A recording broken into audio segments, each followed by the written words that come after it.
Bueno, hola. Hoy vamos a continuar con este repaso de análisis funcional y vamos a ver una segunda parte sobre los espacios de Banach. En esta sesión vamos a enfocarnos en el teorema de Hahn-Banach. Vamos a ver diferentes formas y algunas consecuencias y vamos a hacer parte de las demostraciones y hacer un bosquejo de la demostración en el caso un poquito más general. Les voy a contar un poquito de qué se trata. Lo primero que necesitamos recordar es la definición de conjunto convexo. Vamos a decir que un conjunto es convexo si es que cada vez que yo tengo un par de puntos del conjunto, siempre el segmento que une esos dos puntos se encuentra contenido dentro del conjunto. Entonces, si quieren podemos hacer un pequeño dibujo. Este conjunto, bueno, no quedó muy convexo, pero es convexo porque cada par de puntos, siempre si yo si escojo dos puntos cualesquiera del conjunto, siempre el segmento que los une termina permaneciendo dentro del conjunto. Mientras que este conjunto no es convexo, porque si bien hay puntos que yo puedo unir por un segmento que se mantiene dentro del conjunto, hay pares de puntos que no hay manera de unir por un segmento sin salirme. ¿Sí? Así que esa es la primera cosa importante que hay que tener en cuenta. Vamos a considerar ahora conjuntos convexos. El teorema de Hahn-Banach dice lo siguiente. Vamos a suponer que tenemos dos conjuntos convexos que son disjuntos y no vacíos en X. La primera afirmación es lo que se puede considerar un teorema de separación no estricta, que es que si uno de los dos es abierto, entonces existe un funcional lineal tal que toma valores menores que todos los valores que toma en el otro conjunto. Es decir, L de X es menor que L de Y para todo X en A e Y en B. Fíjense que teniendo esto, uno puede, esta desigualdad que se cumple para todo X en A y todo Y en B, uno podría tomar supremo para todos los elementos de A e ínfimo para todos los elementos de B y encontrar que el supremo es menor o igual que el ínfimo de este lado. Entonces, tomando cualquier valor que esté entre ese intervalo entre el supremo del lado izquierdo y el ínfimo del lado derecho, nosotros podemos escribir que el conjunto A está contenido dentro del semiespacio L que aplicado a X es menor o igual que este número, llamémoslo alfa, y el conjunto B está enteramente contenido en el semiespacio L de Y mayor o igual que alfa. Así que lo importante de esta parte es que si yo tengo dos conjuntos que son convexos y uno de los dos es abierto, yo puedo poner un hiperplano de manera que el semiespacio que está de un lado contiene uno de los conjuntos y el semiespacio que está del otro lado contiene el otro de los conjuntos. El segundo resultado es lo que se puede considerar una separación estricta.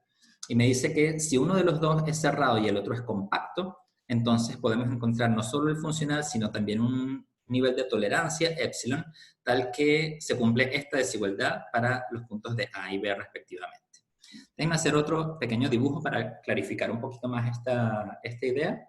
De nuevo vamos a colocar aquí colores. Supongamos que tenemos los dos conjuntos convexos que están... Bueno, ustedes se imaginan que son convexos, por favor. En este caso, ellos están, bueno, como estamos en dimensión finita, todos son... todos los acotados y cerrados son compactos, así que estamos en las condiciones del segundo resultado. Voy a poner aquí uno más gruesecito. Esto nos dice que yo puedo encontrar un hiperplano que, de manera que uno de los conjuntos, vamos a decir que este, por ejemplo, es el conjunto A y este es el conjunto B. Entonces, el conjunto B está contenido en este semiespacio y el conjunto A está contenido en este otro semiespacio.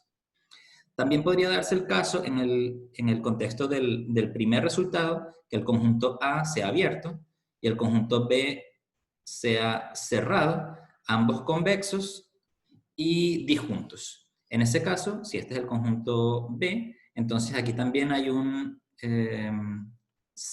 hiperplano, vamos a ver si lo logro dibujar más o menos decente, que hace la misma gracia, ¿no? Que tenemos un conjunto que queda en el semiespacio que está de este lado y este queda en el semiespacio de este lado.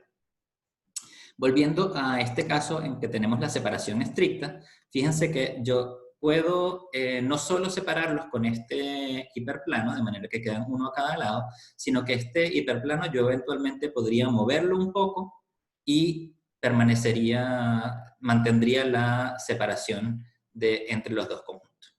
Entonces, este es un caso en que tenemos esta separación que no es estricta y acá es esta separación que es estricta, que nos da un margen para separar más un conjunto del otro.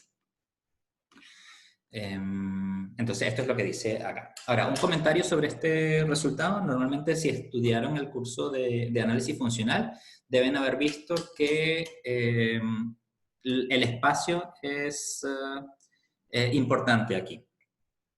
Nosotros en este curso vamos a trabajar trabajando siempre en espacios normados, espacios de Banach típicamente, así que no hay ninguna cosa importante que precisar, pero en la parte A, la parte 1 del teorema, es cierta en cualquier espacio vectorial topológico.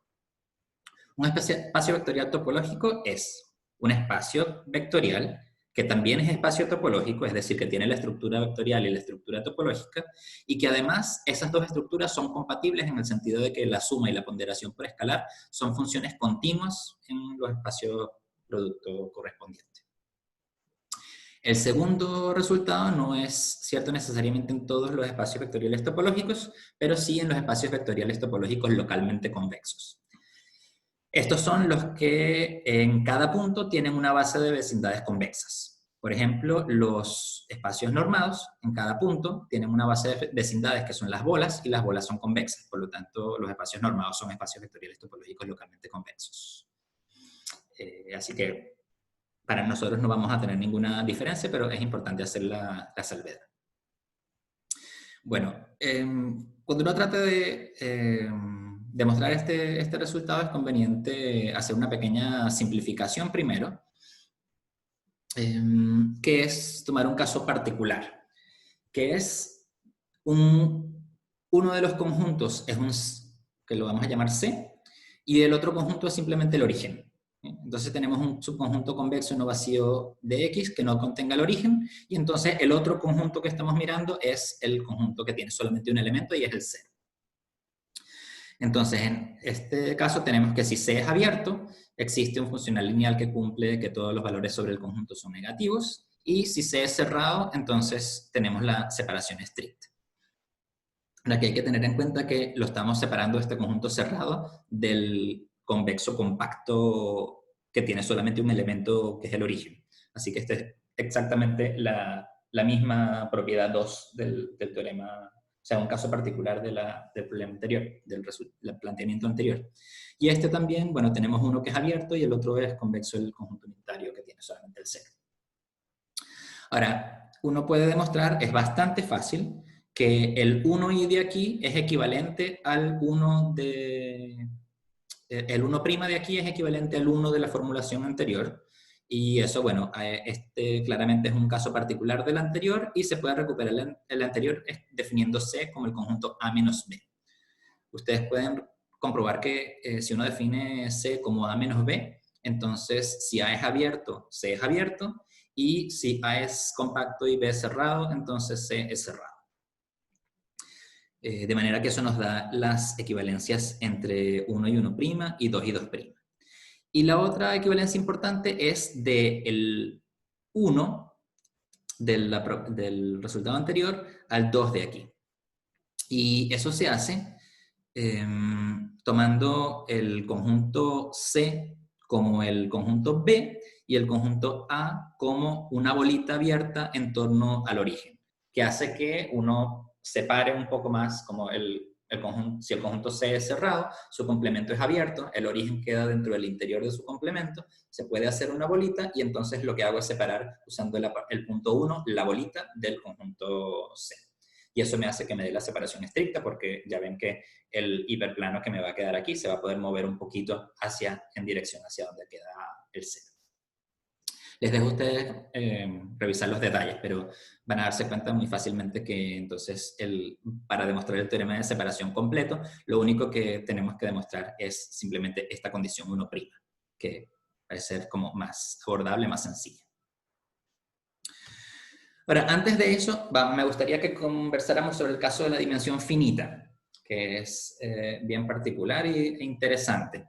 En caso de la dimensión finita, nosotros podemos, una de las cosas más notables que tiene es que nosotros podemos hacer la separación sin ninguna hipótesis topológica.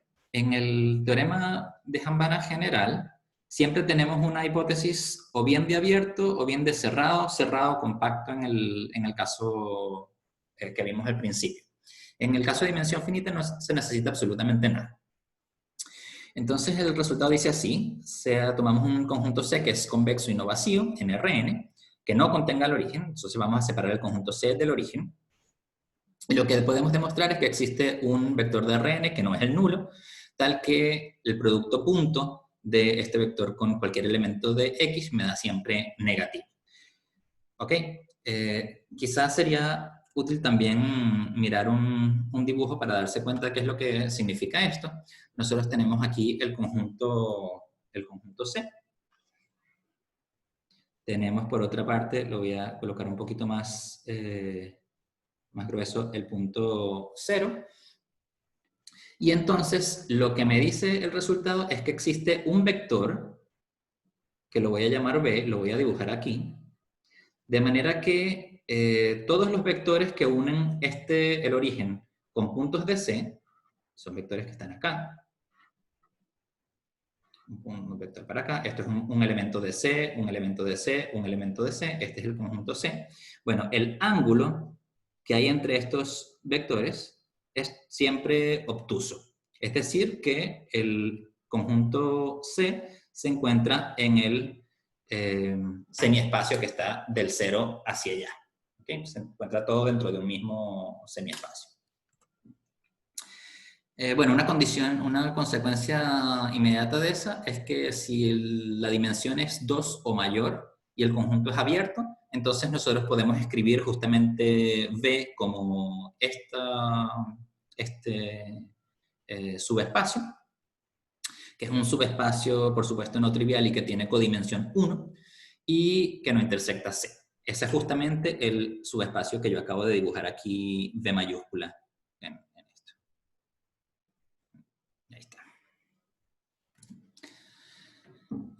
Bueno, y tiene codimensión 1 porque solo se pierde una dimensión al hacer el producto acá. O sea, tiene dimensión n-1.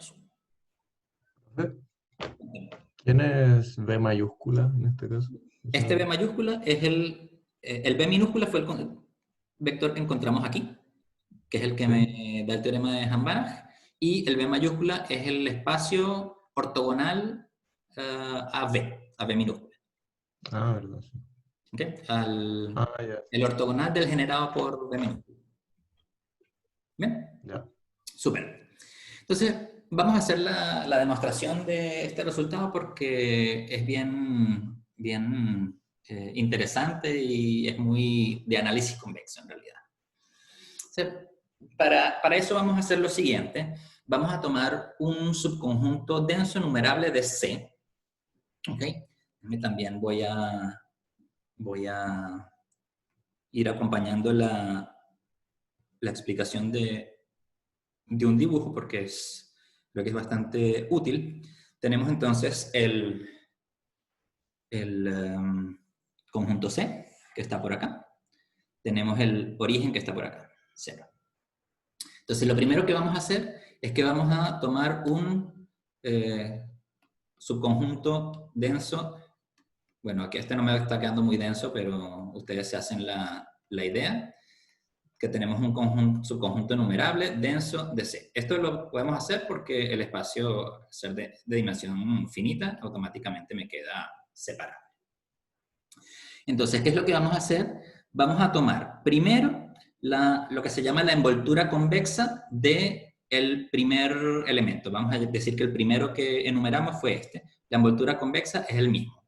No sé si han visto la definición de envoltura convexa, pero se las cuento porque es muy fácil tener la idea. Imagínense que tienen un montón de puntos. La envoltura convexa es el conjunto convexo más chico que los contiene a todos. Pero para tener una idea más visual, más práctica, imagínense que tienen unos cuantos puntitos repartidos en el espacio y que le hacen eso que hacen con las maletas en los aeropuertos, que las cubren con un plástico que parece como una luz a plástico, que queda como un plástico bien apretadito, lo recubren por todos lados, y entonces entre los puntos van a quedar justamente como caras, y va a quedar una cosa como que se ve así como sólida, pero obviamente está vacía en el medio. Eso es la envoltura convexa, es el convexo más chico que contiene a todo el conjunto. Entonces, si este es el primero, la envoltura convexa es el mismo punto. Si este es el segundo, la envoltura convexa de los primeros dos es este segmento que está aquí. Si este es el tercer punto, la envoltura convexa es este triangulito que está aquí uniendo los tres. Si el cuarto es este, entonces, bueno, estos probablemente, si estamos en un espacio más grande, no sean colineales, así que me va a quedar un tetraedro. Si es que son colineales, me va a quedar una especie de rombo ahí un poco alargado, y así sucesivamente. Cuando le vamos agregando puntos, vamos obteniendo conjuntos que son así más grandecitos. Pueden tener esquinas, quizá tengan algunas esquinas por ahí. Voy a dibujarle las esquinas de otro color. Tendríamos una cosa así. Ya se me fue para atrás. Bueno, espero que se lo puedan imaginar. Entonces, tomamos el conjunto denso de C, tomamos C1, la envoltura convexa del primer punto, que es el mismo, C2, la envoltura convexa de los dos primeros puntos, C3 de los tres primeros puntos, y así sucesivamente. Entonces vamos construyendo una familia anidada de convexos que van creciendo, y que, como este conjunto es denso, van a ir creciendo hasta llenar todo C.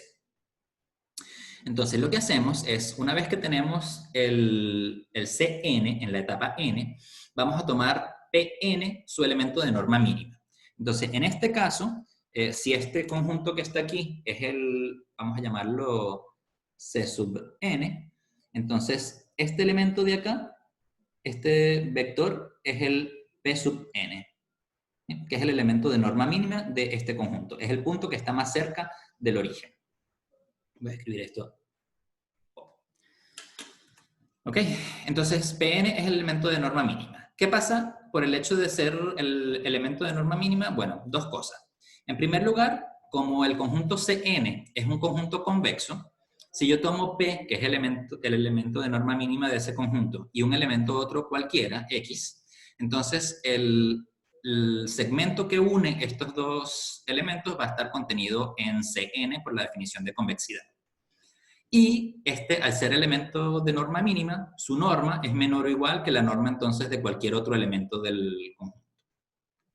Esta expresión que está aquí, nosotros la podemos expandir, de manera que escribir norma al cuadrado, producto del primero por el segundo, y obtenemos esto más esto más esto. Ahora ven que este término aparece en ambos lados, así que yo lo puedo cancelar. Y cuando lo cancelo me queda 0.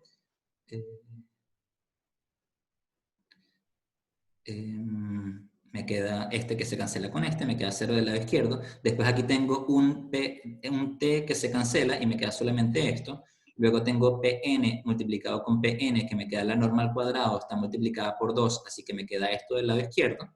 Y luego me queda 2 por Pn por x, que es este término, y el último se canceló un t y me queda entonces t con la norma que está al cuadrado. Esto sabemos que se cumple para todo t que esté en el intervalo 0, 1, y por lo tanto, si yo tomo t tendiendo a 0, este último término desaparece y me doy cuenta de que el producto punto de Pn con x siempre es mayor o igual que 0 para todo x en Cn. ¿Sí? Volver al dibujo de nuevo, espero no echarlo a perder demasiado. Vamos a ver aquí. Lo que dice eso es que vamos a dibujar aquí una línea. El vector con el vector que une el origen, perdón, con cualquier otro punto de C, estos forman un ángulo que es menor o igual a 90 grados. Eso es lo que dice este producto, forman un ángulo agudo o recto. Eso es bien importante porque lo que nosotros estamos buscando, si se acuerdan, es un vector que apunte en la dirección opuesta. Entonces, si nosotros estuviéramos solamente con este conjunto, si el conjunto C fuera solamente esto, nos bastaría tomar el negativo de Pn y ya estaríamos listos. Porque justamente el negativo de Pn forma un ángulo mayor a 90 grados estrictamente con todos los elementos, con todos los vectores que unen el origen con elementos del conjunto C. Pero bueno, lo que queremos es un vector que no lo satisfaga solamente para Cn, sino para todo el conjunto C completo. Así que lo que vamos a hacer es vamos a seguir haciendo para n más 1, n más 2 y sucesivamente. Eso nos va a dar una sucesión de vectores que son los Pn, que cada uno es el elemento de norma mínima del conjunto Cn. Y la gracia es que se cumple esta relación que dice que Pn multiplicado con x es mayor o igual que 0 para todo x en Cn. Entonces, para poder pasar al límite en esa sucesión, vamos a normalizar los vectores, vamos a ponerlos todos de norma 1. Recuerden que el elemento de norma mínima de Cn tiene que ser distinto de 0 porque el conjunto C no contiene al 0. Entonces, podemos dividir entre la norma de Pn y esto nos queda elementos de norma 1. Entonces, esta sucesión tiene obviamente algún punto de acumulación, puede tener varios, pero podemos tomar cualquiera de ellos, y los puntos de acumulación necesariamente van a tener norma 1. En particular, van a ser distintos de 0. Entonces, ¿qué es lo que pasa con cada uno de esos vectores? Bueno, los vectores satisfacen que para cada n, ellos forman un ángulo obtuso con todos los elementos de Cn. Y eso se cumple para todo n. Así que por densidad se cumple para todo elemento de C. Entonces hemos encontrado justamente un vector v que forma un ángulo obtuso con todos los elementos del conjunto C. Entonces, si hacemos el dibujo acá, vamos a obtener, haciendo lo mismo para todos los Cn, rellenando y rellenando y rellenando el conjunto C, vamos a tener que el vector V va a ser uno que apunta en esta dirección y de manera que todos los vectores que apuntan hacia elementos de C van a formar un ángulo mayor a 90 grados con este vector. Bien. Profe, Cuéntame. los Cn son cerrados. Los CN son cerrados, sí. De hecho, uno puede comprobar bastante fácilmente que siempre que tengan un conjunto compacto, su envoltura convexa también es compacta. Y un conjunto de una cantidad finita de puntos siempre es compacto. ¿El punto de acumulación? ¿Cuál fue el argumento para decir que siempre hay un punto de acumulación? Porque es una sucesión que está contenida en un compacto. La esfera de radio 1 es un conjunto compacto. Entonces podemos extraer una subsucesión convergente. Fíjate que los elementos n, como los normalizamos, los tenemos todos sobre la esfera de radio 1 dentro de Rn, que eso es un conjunto compacto y sus puntos de acumulación están todos en la misma esfera. Entonces todos tienen norma 1. Ya, sí. Perfecto. Entonces, esto nos permite hacer demostrar la versión del teorema de Hahn-Banach en dimensión finita. Por supuesto, esto es un caso más o menos de juguete porque nos interesaría obtener el resultado en el caso más general de dimensión posiblemente infinita. Pero bueno, vamos a ver cómo, usando esto, logramos demostrar el teorema de Hahn-Banach independientemente de la dimensión. Voy a volver un momentito al enunciado del teorema de Hahn-Banach de la parte 1', que es la que tenemos que demostrar, que es esta, que me dice que si C es abierto, existe un funcional lineal continuo distinto de 0, tal que los valores de L sobre todos los elementos de C son negativos. Entonces, vamos a hacer la demostración, o un esquema de la demostración, en 3 pasos. El primer paso es usar la dimensión finita. Bueno, me voy a restringir aquí al caso de que la dimensión sea mayor o igual que 2, Porque en el caso de que tengamos dimensión 1, el teorema de Hambana es bastante trivial. Porque si tenemos un conjunto convexo en un espacio de dimensión 1, eso necesariamente es un intervalo. Si no contiene el origen, es un intervalo en los positivos o un intervalo en los negativos. Y bueno, basta tomar el 1 o el menos 1 para que el producto con todos los elementos del espacio sea menor o igual que 0 si es que el conjunto está aquí o el conjunto está allá. Entonces, el caso interesante es a partir de dimensión 2. Entonces, si la dimensión del espacio es finita o infinita, pero mayor o igual que 2, podemos encontrar un subespacio no trivial de X que no intersecta al conjunto C.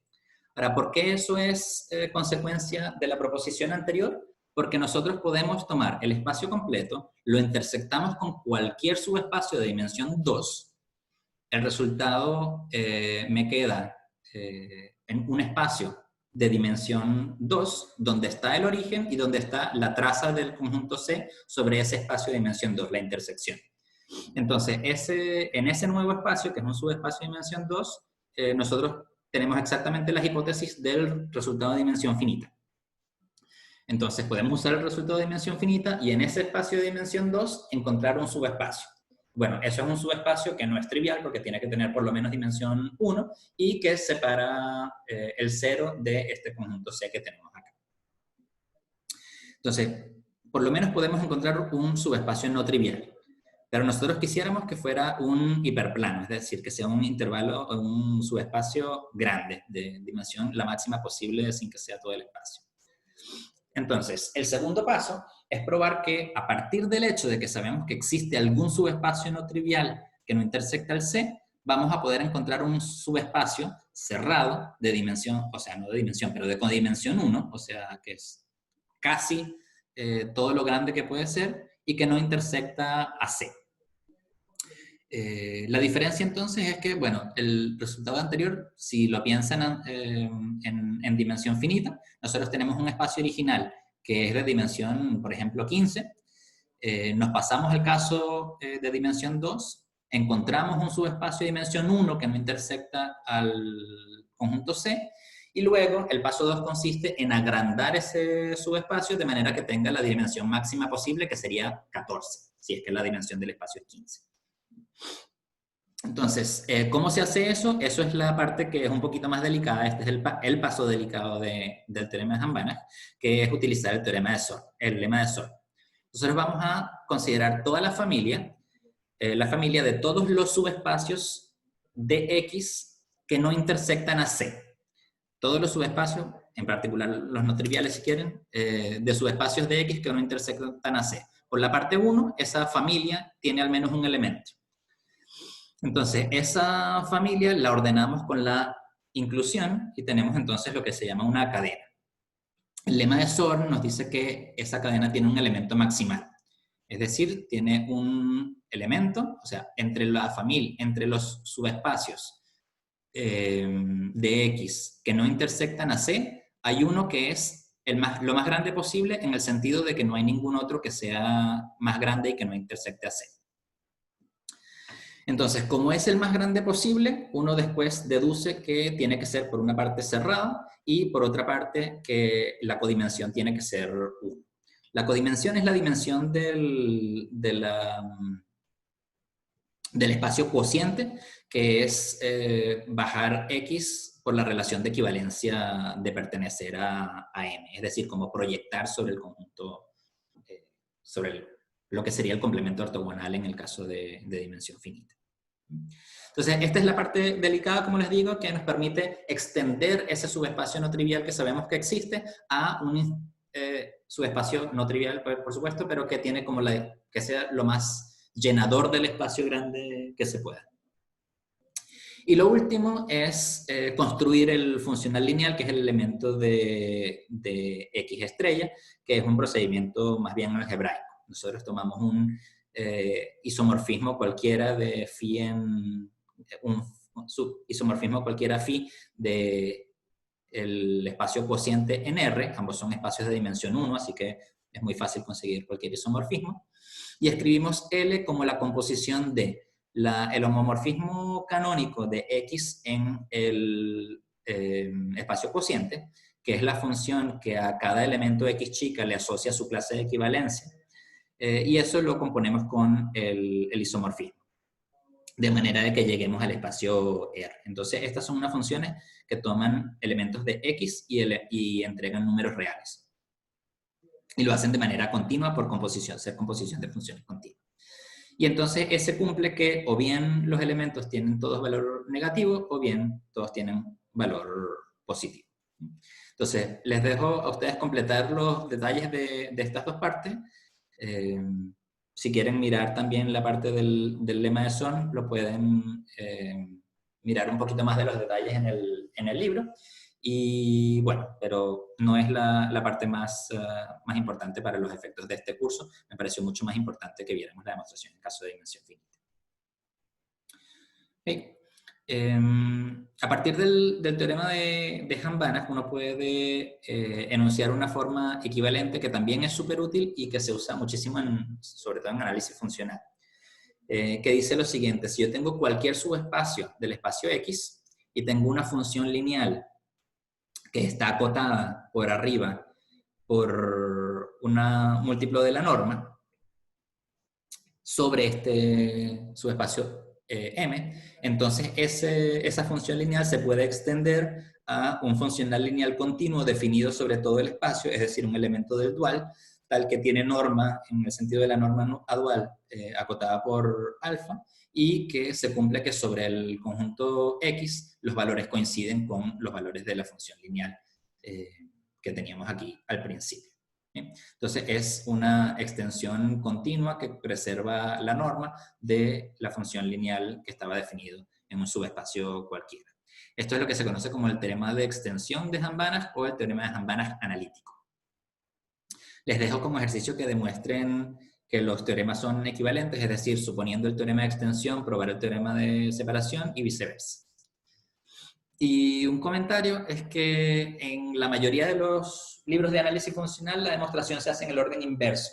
Es decir, primero prueban el teorema de extensión y a partir del teorema de extensión demuestran el teorema de separación. Como este es un curso de análisis convexo, me pareció más adecuado probar o ver la idea de la demostración de la forma geométrica primero, que es el teorema de separación, y a partir de eso tener el teorema de extensión, que tiene como más del sabor de análisis convexo dentro del teorema de Hahn-Banach. Después hay unas cuantas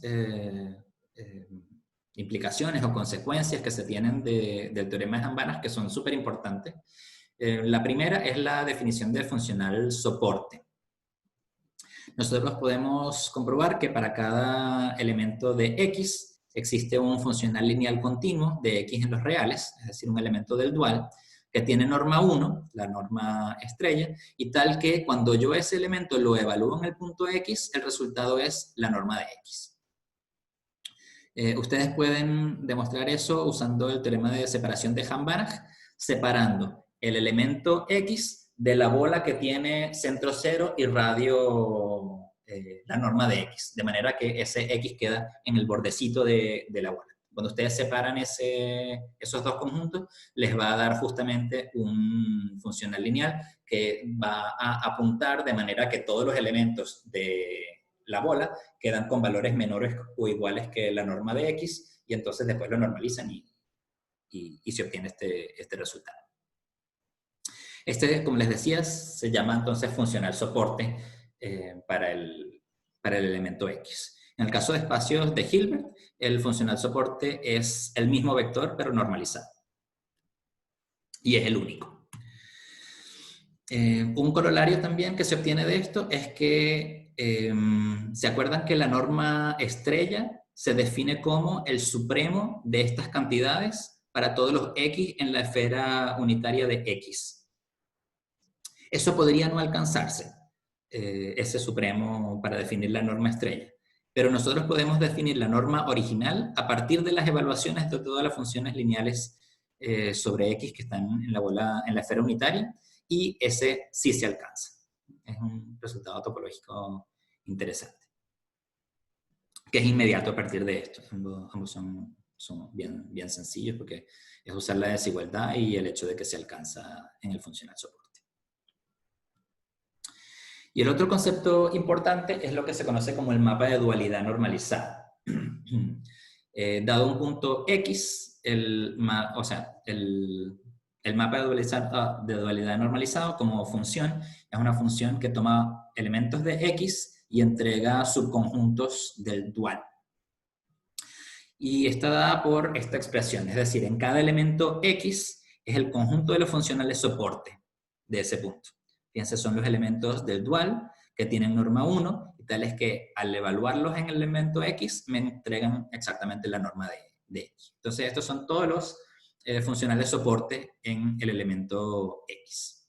Se puede probar muy fácilmente que este conjunto f de X siempre es convexo y no vacío, y puede ser que tenga un elemento o puede ser que tenga más de un elemento. De hecho, en el mismo espacio puede haber algunos puntos donde el funcional soporte tiene un solo elemento y otros puntos donde tiene más de un elemento. Aquí en este ejemplo, muy sencillo, está el conjunto, el espacio vectorial X, igual a R2, es un espacio normado, lo podemos normar con muchas normas distintas. Una de las normas que le podemos colocar es la norma 1, que es la suma de los valores absolutos de las coordenadas. Entonces les pido como ejercicio que calculen cuánto vale la norma dual, probablemente ya lo saben, pero traten de hacer el cálculo, y que determinen el conjunto del mapa de dualidad normalizado en el elemento 1,0. ¿Okay? Les adelanto un poquito lo que va a pasar. Las bolas para esa norma son cuadrados que están rotados así. El elemento 1,0 es el puntito que está acá, si lo ven ustedes acá. Bueno, no sé si esto se ve invertido o no. Bueno, da lo mismo. Y aquí van a ver cuáles son todos los funcionales soportes que hay. Bueno, no les voy a decir, no les voy a adelantar el final de la película, mejor hagan el cálculo para que lo vean. ¿Okay? Entonces, bueno, y un par de consecuencias más que son interesantes, que habíamos nombrado en la sesión anterior. Yo les había comentado que la inyección canónica, que incluye el espacio X dentro de su bidual, ¿se acuerdan que lo habíamos denotado por la letra J? Habíamos visto que era una función lineal continua, pero yo les había anunciado que era una isometría. Bueno, se puede demostrar que es una isometría justamente usando el teorema de Hahn-Banach y el funcional soporte. Y el otro resultado que comentamos, pero sin demostración, es que el adjunto de un operador lineal continuo tiene la misma norma. Es decir, la norma de la estrella en el espacio de las lineales continuas de Y estrella en X estrella es la misma norma del elemento L en el espacio de las funciones continuas de X en Y. Y bueno, con eso terminamos la sesión de hoy, y en la de mañana vamos a dedicarnos a